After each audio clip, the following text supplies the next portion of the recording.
పెద్దబాబు గారు.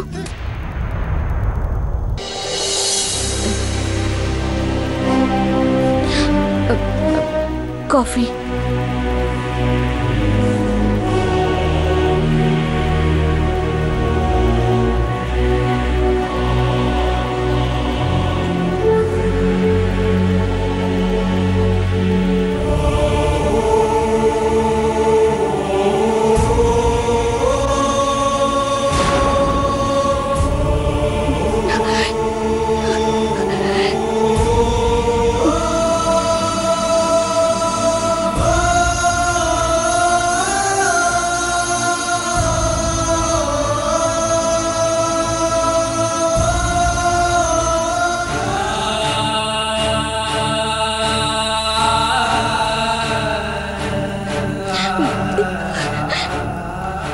ఇంకో గంట అయితే అమ్మగారు ఏ నిర్ణయం తీసుకుంటారా అని ఆలోచిస్తున్నారు కదా పెద్దబాబు గారు.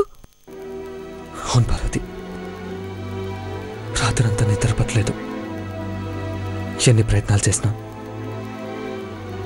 ఐశ్వర్య మహిళను తిరిగి ఒక్కటి చేయలేకపోతున్న బాధ నన్ను వెంటాడుతూనే ఉంది. నా లైఫ్లో ఫస్ట్ టైం ఓడిపోతానేమో. పెద్దబాబు గారు, ఆ మాట ఎప్పుడు మీ నోటి నుంచి రారాదు.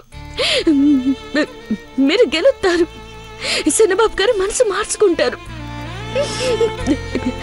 ఐశ్వర్యమ్మ గారు ఇంటి కోడలు అవుతారు.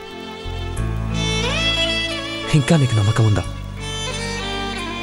నువ్వు గ్రేట్ పార్వతి. మీరు అంటారు కదా పెద్దబాబు గారు, చివరి క్షణం దాకా నమ్మకం పెట్టుకోవాలని. మీ మాటలే నేను నేర్చుకునేలా చేశాయి. మీ ధైర్యమే నన్ను నిలబడేలా చేశాయి. నా దృష్టిలో మీరే దేవుళ్ళు. నీకు దేవుణ్ణి కానీ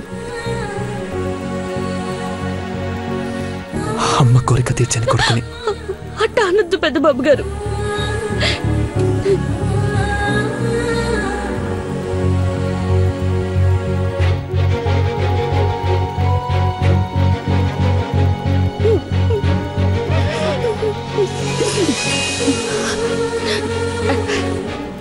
వెళ్తున్నాను పెద్దబాబు గారు.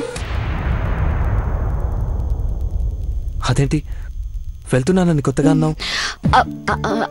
అదే వంటగదిలోకి వెళ్తున్నాను పెద్దబాబు గారు. పార్వతి, నువ్వు నా కొట్టు తీసుకొచ్చావు, ఇవ్వకుండానే వెళ్తున్నావు.